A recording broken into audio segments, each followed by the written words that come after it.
The NBA season, it's here, but one team in particular, they almost looked very, very different. I'm talking about the Golden State Warriors. They were big game hunting this offseason. What does that tell us about their moves mid-season? I'm Trevor Lane. This is the Basketball Bulletin. Make sure you subscribe. This is a 100% independent basketball channel. We're going to keep you up to date on everything going on in the NBA and bring you the most exciting stories. Joining me is Donnie Freeman. Donnie, how you doing? And my goodness, when we look at what ifs, the Warriors' plans for this past summer, oh my, it could have changed things drastically in the NBA. Yeah, definitely. They had some really big plans, and they were trying to go big game hunting, it seemed like, this offseason. Now, in hindsight, it didn't wind up working out, but that could have been pretty interesting. Yeah, absolutely. And here's what we're talking about. This is from The Athletic. The Warriors had plans, this is from Anthony Slater, the Warriors had plans to acquire both Paul George and Lauri Markkanen to form a big four. But Draymond Green says the Clippers and Danny Ainge were being difficult. Shocker, right? Danny Ainge being difficult on the trade market. Draymond said the conversation was always about that possibility. You get both those guys, you make a huge splash, but the Clippers weren't really willing to play ball, and Danny Ainge was being Danny Ainge. We know what it's like to negotiate with Danny Ainge. Not an easy thing, but Paul George and Lauri Markkanen to team up with Draymond Green and Steph Curry. Donnie, your thoughts on that idea? Yeah, I didn't know that they were trying to get both. I remember the reports coming out that they were trying to get Paul George initially. Then, Yeah. it started to be, oh, they're trying to get Lauri Markkanen, but I didn't realize they were actually trying to get both of these guys. And my initial thought is like, how do they even pull this off? It had to be something with Clay. I don't really know where the rest of the salary comes from in this. We'd have to actually look at it. But that being said, I mean, like I said earlier, they were trying to go big game hunting. They were trying to get some stars in there. And if they had put this together, that would have been really interesting. I'm not surprised that Ainge didn't want to help because he's sometimes pretty difficult to work with.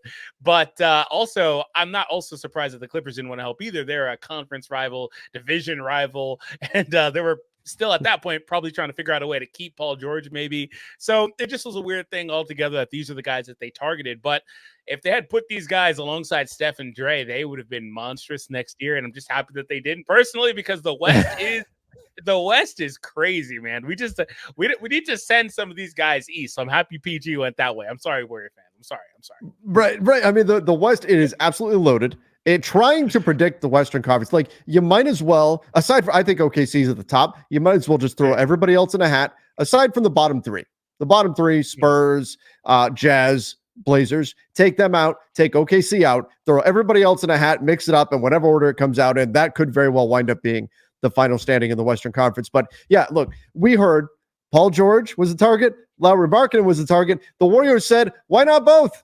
Why not have them both? Look, Joe Lacob mentioned this over the offseason, that the Warriors, I'm paraphrasing, but the Warriors, they're not okay with just being a good team. They want to be great. Clearly, they were making a home run swing here, trying to get both guys. Now, as far as how they would execute that, I would have to assume that salary-wise, Andrew Wiggins would have been involved in one of the trades. There's no question there. He's at $26 million. And then maybe a sign and trade with Clay had to have been a situation as well. Maybe it would have been Clay to the Clippers for Paul George, with some other pieces going that way. Kevon Looney's got a big $8 million expiring contract. That's probably in play there. And you try to make that kind of a move. And then in order to get Lauri Markkanen, you build something around Andrew Wiggins, and then pieces. You can top whatever draft capital the Warriors have left that they could trade, in addition to, do you surrender Jonathan Kuminga? They were resistant to give up Brandon Podziemski, but do you do it if you're getting both those guys? Moses Moody being another guy. So that's what I would see them doing here. But to me, Donnie, while on one hand, we could say the what ifs, like, oh my gosh, what if the Warriors landed these guys? This would be crazy. But this also tells me the Warriors they're planning something big here. Like, it would not shock me one bit if the Warriors make a big move mid-season. Very clearly, that's what they're going for. They want shock and awe right now. They want to give Steph Curry the weapons to play out the final years of his career with a team that can win more championships. And I think they've got the contracts. When you look at their books, they've got very movable deals. I'm keeping a real close eye on the Warriors because this tells me that they're looking for a big deal, and it would not surprise me if they get it done this season.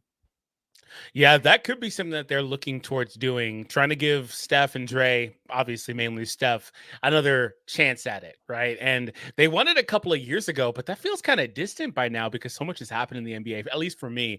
Maybe for Warriors fans, they're locked in on that still. But, it's been some time, and they're trying to get Steph another title or chance at it. And right now, they're not currently constructed to really do that. I think they're one of the bottom tier teams moving in. And I actually think that they got better over last year. It's just like we were saying earlier, the West is just so crazy convoluted. And so a lot of teams from like 4 to 10 are probably going to be within a couple of games of each other. And so maybe they wind up being a higher seed if they get some injury luck, etc. But that's the case for a lot of those teams in that same bracket, in my opinion. And so I wanted to also ask you, just if we knew, I guess, depending on when this would have been, if they would have been able to get in on Lowry at a lower number before the extension kicked in, maybe that was something they were trying to do as well, because he's not eligible to be traded anymore now. So, Yeah, I mean, absolutely. They definitely would have had to have gotten it done before that extension came in. Lowry, Lowry played it perfectly. He wanted to stay in Utah. That was what he made clear. He likes it in Utah. And he also waited to sign his extension until the point where it would not allow him to be traded during the season. So he now can't be moved until, which again is smart because he now has that certainty. He knows where he's going to be. He will not be able to be traded until next summer. So now he is off the market for the season, but he's a fantastic player. And boy, what a great fit he would have been next to Paul George, next to Steph, with Draymond there. Would have been an incredible Warriors team. But he was not the only guy that they went after. One of the biggest moves of the summer happened just a few weeks ago. In fact, I don't even recall if it was technically still, probably was not technically still summer at that point, but Karl-Anthony Towns going to the New York Knicks. Karl-Anthony Towns to the Warriors, they wanted that too. In the last couple of months, the Warriors and the Minnesota Timberwolves have had a conversation about Towns. Now, the Timberwolves ultimately went with the Knicks because the Warriors didn't possess that same package. There's no obvious big name immediately available as the regular season arrives. My guess with that is that if you're the Wolves and you're making this move, you don't want to change your front court rotation too much. In that you want a third big in there. You don't want it to be just Naz Reid and Rudy Gobert. So a Warriors package probably would have been built around Andrew Wiggins, whereas a Knicks package allows you to continue to have a three-headed monster with your bigs, with Julius Randle. That would be my guess as to why the Wolves didn't want to go that route, in addition to the fact that they really, really like Dante DiVincenzo. And so that was a key piece. And if the Warriors were not willing to give up Brandon Podziemski, who evens things out in terms of those scales between DiVincenzo and Pods. But if the Warriors are not willing to move him, which is what we heard this summer, it makes sense that they didn't get this done. But again, I think this just speaks to the fact that, again, the Warriors, they're not messing around.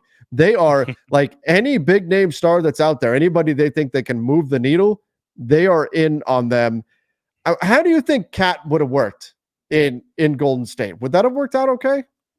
Yeah, so we talked about it when the Cat trade went down, and I said that I thought Cat's the type of guy that, he's got his ups and downs, but I do think you can take him and plug him into basically any team because of his skill set, at least on the offensive side of the court.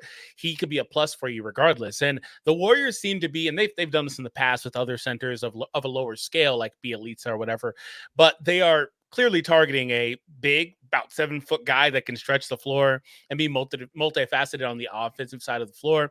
And Cat, I think, would have fit perfectly there. I mean, they're really trying to space you out, which has always been their motto anyway with Steph, but putting him in would have been amazing in my opinion. Just also having somebody like Draymond there, who's not the defender he was, but is still one of the better defenders in the league, having him alongside Cat, also being in Cat's ear. I think that Cat is very susceptible to that, or what's the word?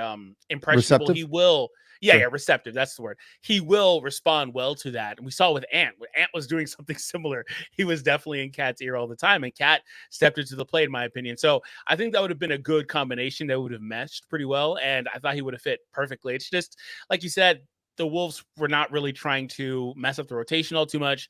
And they clearly wanted a backcourt player back that was at least of a certain caliber. That's why they wanted to go ahead and get DiVincenzo as well to pair with Ant. This is also a play on the future as well. They're trying to keep those guys long-term. And I think Pods would have been somebody that could have, like you said, evened out that. But still the front court piece wasn't really there. So probably just wasn't the right deal, overall for Minnesota. So they said basically the talks didn't really get very far. So that tells me they kind of just talked about it and kind of moved on, as that typically is the case with a lot of these trades we hear about after the fact.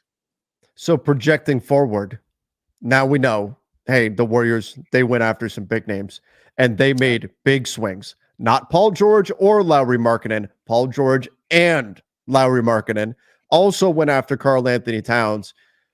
They're not going to stop this season. They're going to continue pursuing these kinds of moves. Now, maybe if they come out of the gates red hot and they're one of the best teams in the West, maybe that will give them a reason to hold off on making a deal. But I agree with you. I think they're not quite in that upper tier of the Western Conference. I think they can be very good. I like the moves they made. I think they are actually better without Klay now this season. I think they're a better team. But if you are the Warriors, who's the guy that you think they can realistically get this season? That's a tough question to put me on the spot for. I know. I'm throwing out stuff. Well, let me hit you with a name then. Because I've got one guy. I've got one guy. Is it BI? That are you Brandon Ingram is one of them, but the problem is he needs a new contract. But Brandon Ingram would make some sense. Okay, that's one that would make some sense. Now, it would have to be a 3-team trade that would send a center, because I don't think Kevon Looney or Trayce Jackson-Davis are quite enough. Well, maybe Trayce Jackson-Davis, but you would have to work out something with the Pels. But no, here's the name. Here's the name that I think when we're talking big name, the Warriors, I see Jimmy Butler. Jimmy Butler, I think the Miami Heat, there's been all this talk about how Jimmy wanted that next contract. He now has accepted he's not going to get it. But the Heat called out Jimmy Butler for lack of availability.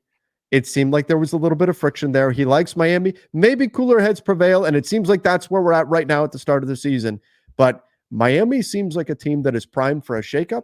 And the Warriors being the kind of team that wants somebody that can come in and help them go deep on a playoff run, I think a deal to land Jimmy Butler with the Golden State Warriors makes a lot of sense for both sides. What do you think about that? This is purely hypothetical, by the way. Don't aggregate that, but what do you think about that? I actually like that in theory. He's definitely an upgrade over Wiggins, assuming that Wiggins will be the player leaving in that.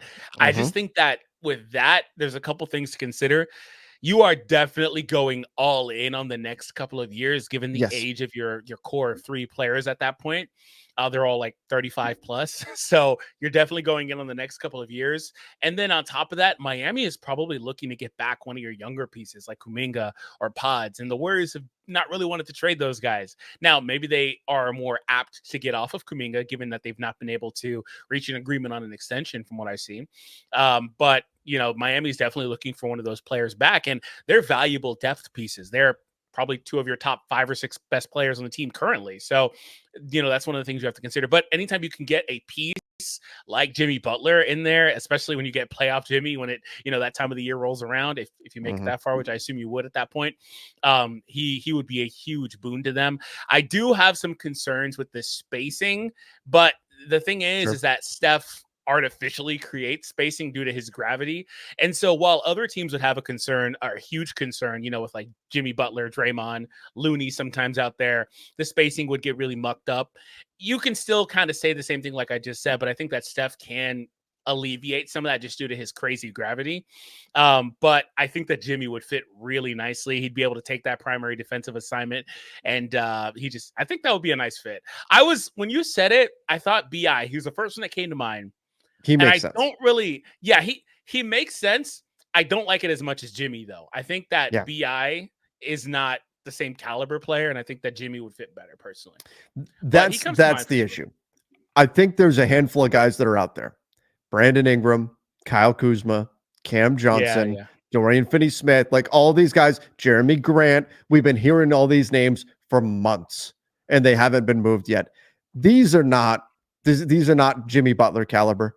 These are not Karl-Anthony Towns caliber, Paul George caliber, Lauri Markkanen caliber. These guys, they're a tier below. And it seems like the Warriors are saying, oh, no, we want big time. We want that. Put us over the top. We're a contender in the West, getting Steph deep in the postseason, and we're letting the chips fall where they may. They want that guy. And that's why Ingram, all these guys are fine players.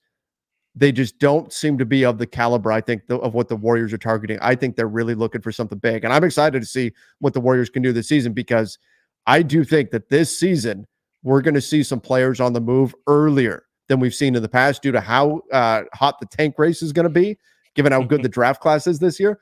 Wouldn't shock me if we see some big names getting moved, some teams moving off of players midseason, and it seems like the Warriors are going to be right there in the mix, willing to scoop them up.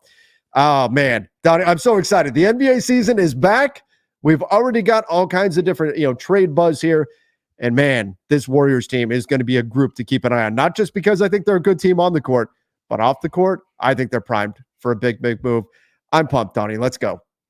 I'm super excited as well. And it's just NBA time. So we're going to be having a ton of coverage here on the channel. So make sure you subscribe and stick around for it. In fact, earlier today, Trevor dropped an awesome video on the curious case of load management already in Philadelphia. Check it out right now.